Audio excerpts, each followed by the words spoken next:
Hi, Juan. Thank you for giving us the time.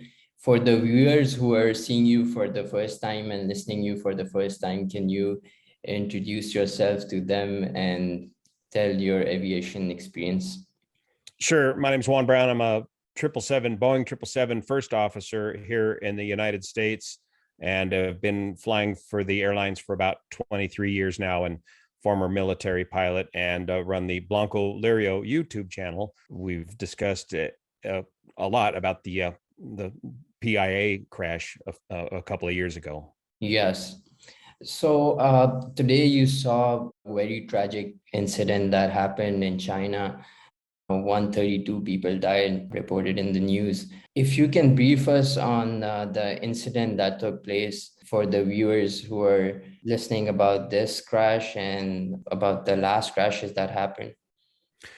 Well, the most important thing to realize right now is that this aircraft that crashed is a Boeing 737-800. It is not a Boeing 737 MAX aircraft. This aircraft does not have the MCAS, or maneuvering characteristics augmentation system, that the 737 MAX has. So this is a previous generation of 737 aircraft of conventional design. There's not a lot that we know right now, other than there is some video evidence out there right now. The aircraft was on about a 1.5 hour flight, and right about the point where they were about ready to begin their descent into their arrival from flight level 290, or 29,000 feet, the initial ADS-B data indicates that the aircraft just nosedived down from 290, and by the time it reached close to the ground, it was going in a near vertical descent, according to the video data, which you can see the aircraft pointed nearly straight down and then into the mountains there in China. So we don't know why the aircraft lost control, but there was clearly a loss of control of the aircraft, or something that caused the aircraft to shove the nose down and keep the nose down in a near vertical dive into the mountains. So it took about 2 minutes for the total descent. Right. What's the difference between 737 MAX and this 737? Because there were a couple of crashes of 737 MAX like a couple of years ago. Correct. That was associated with the maneuvering characteristics augmentation system, which this aircraft does not have. So when they designed the 737 MAX, they needed to make the 737 MAX the same type certificate rating as the other earlier models of 737s. So they had to design a software program that would give it some maneuvering characteristics augmentation to make this new version of the 737 MAX feel and handle like the earlier versions of the 737.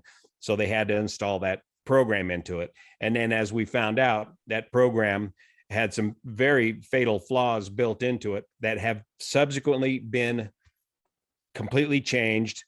And that issue is no longer an issue in the 737 MAX. And it was never an issue on these earlier models of 737s, because they simply did not have the MCAS system in it, including this aircraft that crashed today. It does not have MCAS and has none. It's not a 737 MAX.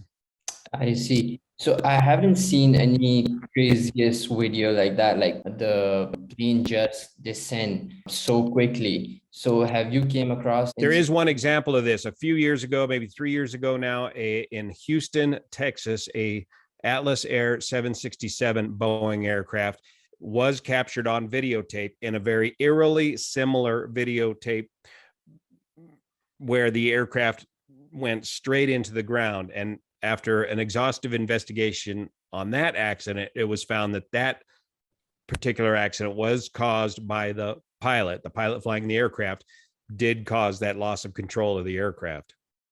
Oh, wow. So you think this incident would be a Boeing issue or it would be a pilot issue? We don't know yet, and we don't know. The investigators are going, well, they're going to have to find the data recorder, the cockpit voice recorder, and the aircraft data recorder, which I just spoke with the NTSB, our local investigators, and they are confident that they will still be able to recover some data off of that off of those video recorders. That will help explain to a great extent what happened here.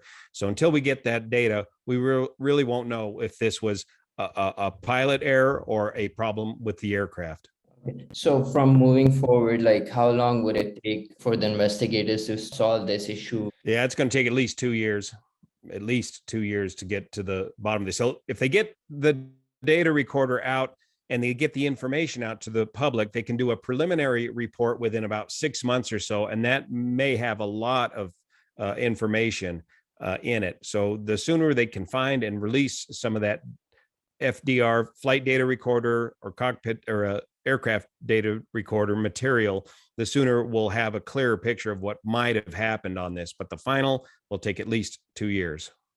So there could be a possible software issue for this plane. It's an earlier model 737. It's not that sophisticated as the 737 MAX. So it would be less likely to have a software issue than the MAX. Okay. Thank you, Juan, for giving us the time. Sure. No sweat. Thank you. See you here.